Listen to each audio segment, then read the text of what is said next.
Hello friends, welcome back to T point tech. Students, core Java की series में previous video में हमने start करे थे नेस्टेड लूप, जिसमें हमने कुछ एग्जांपल्स कवर किए थे सीरीज के और कुछ एग्जांपल्स कवर किए थे हमने पैटर्न्स के। इस वीडियो में हम एक बहुत ही इंपॉर्टेंट पैटर्न कवर करेंगे जो है फ्लॉट ट्रायंगल। चलिए स्टार्ट करते हैं। सबसे पहले थ्योरेटिकली कि फ्लॉट ट्रायंगल क्या होता है उसे समझते हैं, किस तरह से उसका लॉजिक लिखा जाएगा और फिर आपको प्रोग्राम डेवलप करके दिखाते हैं। Float triangle student, float triangle जो है ये एक राइट एंगल ट्रायंगल होता है और जिसमें जो कॉलम में वैल्यूज हैं वो एक नेचुरल नंबर की सीरीज होती है। जैसे कि आप देख रहे हैं, ये आपके सामने एक मैंने एग्जांपल लिया है जिसमें एक राइट ट्रायंगल है। इस राइट ट्रायंगल में 4 रो हैं और हर रो में आप कॉलम में देखेंगे जो नंबर्स हैं 1 2 3 4 5 6 7 8 9 10, वो एक नेचुरल नंबर की सीरीज है 1 2 3।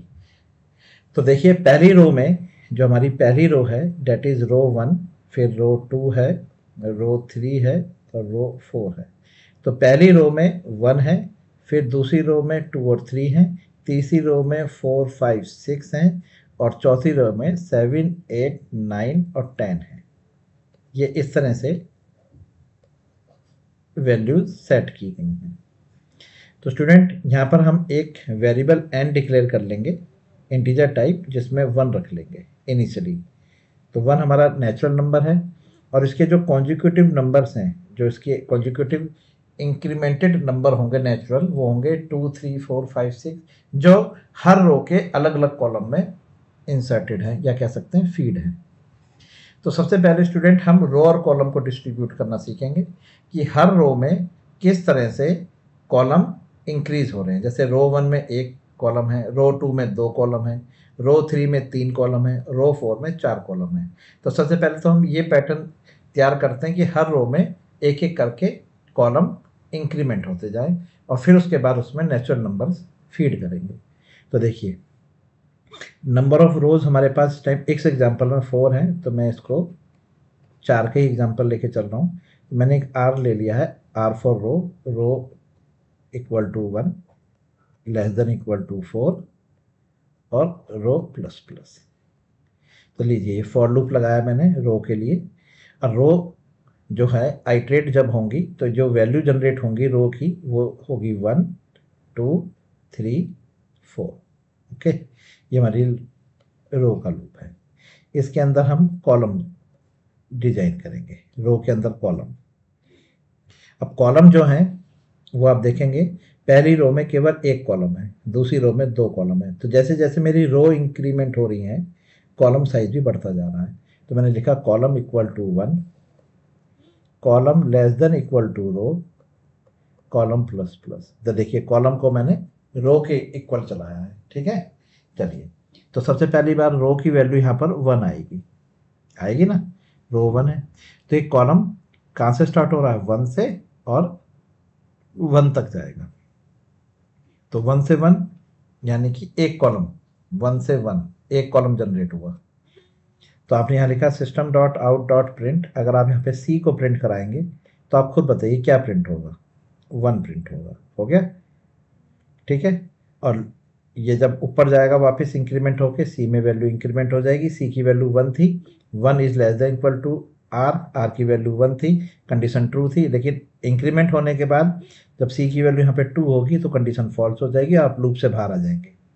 तो पहली रो के लिए कॉलम जो है, कॉलम वाला लूप केवल एक बार चलेगा, तो 1 प्रिंट हो गया आपके सामने।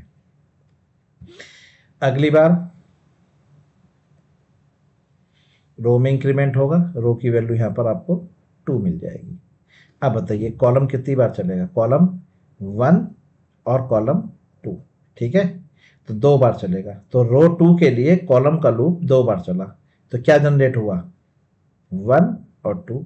सही बात है, रो 2 के लिए। अगली बार रो की वैल्यू यहाँ पर क्या आने वाली है, 3।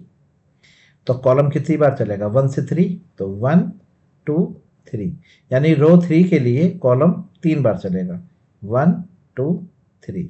ओके, चलिए अगली बार इंक्रीमेंट होकर रो की वैल्यू 4 हो जाएगी। तो लूप चलेगा 1 2 3 4 कॉलम के लिए, ठीक है। तो यहाँ पर जनरेटेड वैल्यू आएंगी, वो आएंगी 1 2 3 4। तो देखिए, तो पैटर्न तो हमारा बनके तैयार हो गया है। रो 1 में केवल एक कॉलम है, रो 2 में हमारे पास 2 कॉलम है, रो 3 में हमारे पास 3 कॉलम है, रो 4 में हमारे पास 4 कॉलम है। क्लियर है, पैटर्न डिजाइन हो गया। अब यहाँ पर हमें नंबर्स, नेचुरल नंबर फीड करने हैं। तो मैंने यहाँ पर n प्रिंट करा लिया और इनिशियली मैंने n को लूप से बाहर n की वैल्यू 1 रख रखी है और यहाँ पर मैंने इंक्रीमेंट करा n इक्वल टू n+1। तो n की वैल्यू पहली बार यहाँ पर 1 आएगी। ओके, तो सबसे पहली बार आपका लूप r की वैल्यू 1 होगी, तो लूप केवल एक बार चलेगा 1 से 1, ठीक है। तो n की वैल्यू 1 प्रिंट हो जाएगी। यहाँ पर प्रिंट करा लेते हैं, ये 1 प्रिंट हो गया। फिर n में इंक्रीमेंट हो गया, n+1 2 हो गया, n की वैल्यू 2 हो गई। क्लियर है, क्लियर। तो ये लूप हमारा एक बार चलने के बाद कंप्लीट हो गया। अब अगली बार बताइए, R2 की वैल्यू यहाँ पर आएगी, ठीक है, R2। तो ये लूप 2 बार चलेगा, एक कॉलम 1 के लिए, एक बार कॉलम 2 के लिए। तो बताइए n में कितनी बार इंक्रीमेंट होने हैं? 2 बार। तो पहली बार पिछली वैल्यू n की क्या थी इंक्रीमेंटेड? 2, यहाँ पर 2 + 1 3 हो जाएगी। तो यहाँ पर 2 और 3 प्रिंट होंगे, 2 और 3 प्रिंट होंगे और n की वैल्यू फाइनली 3 + 1 4 हो गई, 4 हो गई। अगली बार r की वैल्यू यहाँ पर 3 आएगी, लूप 3 बार चलेगा, चलेगा ना, 1 2 3। तो यहाँ पर n में कितनी बार इंक्रीमेंट हो रहा है? 3 बार होगा। तो n की वैल्यू पिछली बार 4 थी, फिर इंक्रीमेंट होकर 5 आएगी, फिर इंक्रीमेंट होकर 6 आएगी। तो ये 4 5 6 प्रिंट होगा। अगली बार रो की वैल्यू 4 हो जाएगी, तो कॉलम वाला लूप कितनी बार चलेगा? 4 बार, 1 2 3 4। तो n में कितनी बार इंक्रीमेंट हो रहे हैं? 4 बार ना। तो 6 तक तो पहुंच ही गया था, 7 8 9 10, 4 बार इंक्रीमेंट हो गए। तो वैल्यू 7 8 9 10 ये प्रिंट हो जाएगी। क्लियर है, चलिए इसको इम्प्लीमेंट करके देखते हैं। नंबर ऑफ रो अगर आप चाहें तो यूजर से इनपुट ले सकते हैं कि उसको कितने नंबर ऑफ रो प्रिंट कराने हैं फ्लोट ट्रायंगल। तो आपने स्कैनर क्लास का एक ऑब्जेक्ट क्रिएट कर लिया है, ओके। और न्यू स्कैनर system.in, चलिए, और यहाँ पर एक आपने स्टेटमेंट लिखी है जिसमें आपने लिखे हैं एंटर रोज। आपको कितनी रोज चाहिए? इंटीजर वेरिएबल आपने एक जेड ले लिया है, मान के चलिए रो के लिए sc.next int, नंबर ऑफ रोज आपके पास जेड में आ गई। फॉर लूप लगाया आपने, outer loop, integer r equal to 1, r less than equal to Z और r++। फिर आप कॉलम के लिए लूप लगा रहे हैं और कॉलम का लूप जो है वो रो के बराबर चलेगा, यानी कि एक रो हो तो एक कॉलम होगा, दूसरी रो है तो 2 कॉलम होंगे। तो आपने लिखा integer c is equal to 1, c less than equal to row c++, यानी कि कॉलम जो है वो रो के इक्वल साइज के चलेंगे, ठीक। अब आपने यहाँ पे सी आउट लिखा है और देखिए यहाँ पर सी आउट, और सॉरी सी आउट कह रहा हूँ, system.out प्रिंट लाइन। तो आपने एस आउट लिखकर एंटर किया और यहाँ पर आपने सी प्रिंट करा दिया, ठीक है, और न्यू लाइन चेंज करी। चलिए अब आप इसे प्रिंट करा के देखिए। अभी स्टूडेंट यहाँ पे केवल रो और कॉलम प्रिंट होंगे। जैसे पहली रो होगी तो आप देखेंगे वहाँ पर एक कॉलम होगा, दूसरी रो में आपको 2 कॉलम मिलेंगे, तीसरी रो में आपको 3 कॉलम मिलेंगे। देखिए नंबर ऑफ रोज आपने कहा 4, 4 रो चाहिए।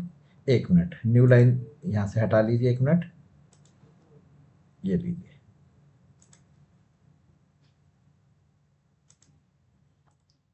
ये न्यू लाइन हटा लीजिए, ओके, यहाँ से हटा लीजिए। एल एन जो लगाया था नेक्स्ट लाइन के लिए ये हटा लीजिए।